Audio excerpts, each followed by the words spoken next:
16, 17, and 18, most of these they'll probably have you solve by the elimination method. Sometimes substitution works okay also, but to get across, we really could have 3 different kinds of solutions. Could be no solution because the lines are parallel, could have a unique solution like all the other ones we just got done doing, or it might have an infinite number of solutions.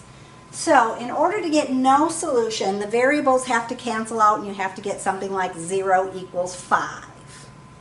In order to get the infinite number of solutions, that's the one where the variables canceled out and you get 0 equals 0. All real numbers are solutions.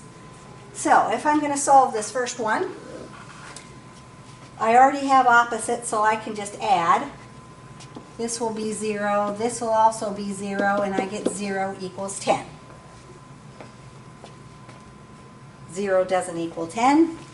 That tells me that if I would graph those, I would have parallel lines, and I get no solution there.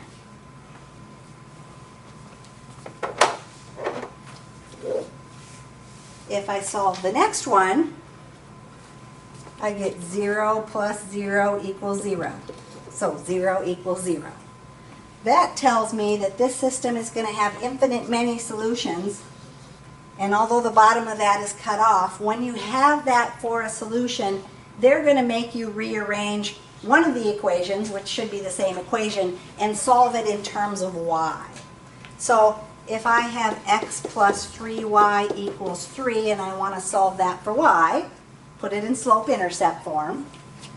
3y is going to equal negative x plus 3. I then divide by my 3. And so y is going to equal negative 1/3 x plus 1.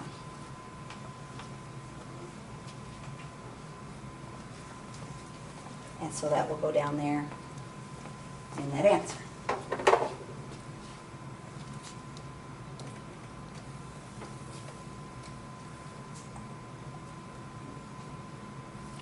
See if I can get the whole thing on there. There we go. So number 17, if you add those first thing I need to do on that equation is I don't have that second equation in standard form. So I probably want to move the 2 over, right? Plus 2. Now if I add those 2 equations together, I'm going to get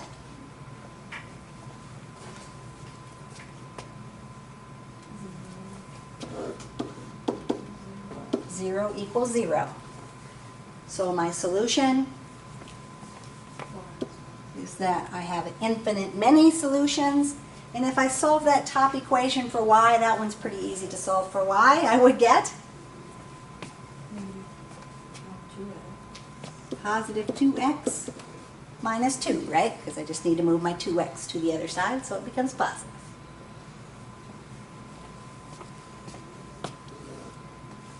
The next one, I see that I do have opposites in front of my y's, so I can just go ahead and add those together. If I add those together, I'm going to get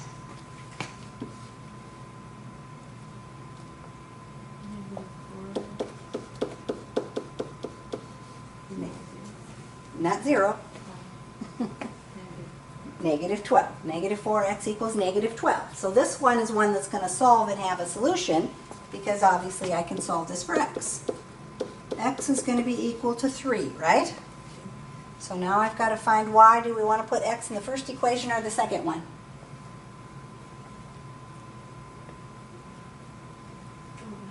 Doesn't matter. I'm going to use the second one just because it has a plus y. So negative 3, or negative 2 times 3 plus y equals negative 6. So negative 6 plus y equals negative 6. And if I solve that, I get 0. So this one does have a unique solution. The solution would be the point 3, 0.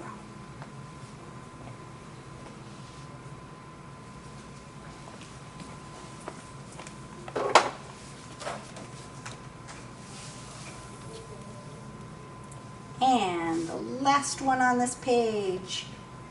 Stay where I want you to stay. Keeps wanting to go farther down. So, again, we don't quite have that first one in standard form. We probably want to rearrange that. So I'm going to have negative x plus 3y equals 6. And when I add those together, I'm going to get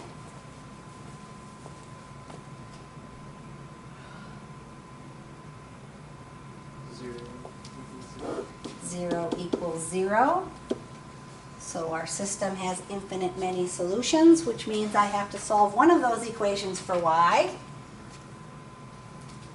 Negative 3y would equal, that's going to be a negative x minus 6 then. And if I divide by negative 3, then y is going to equal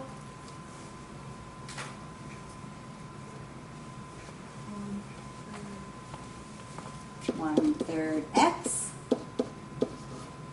plus 2, right?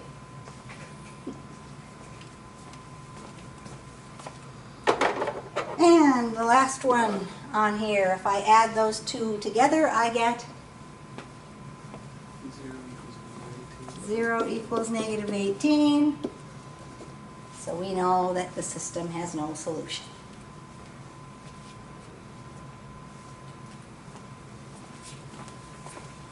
All right, so that should be the beginning of chapter 5 stuff.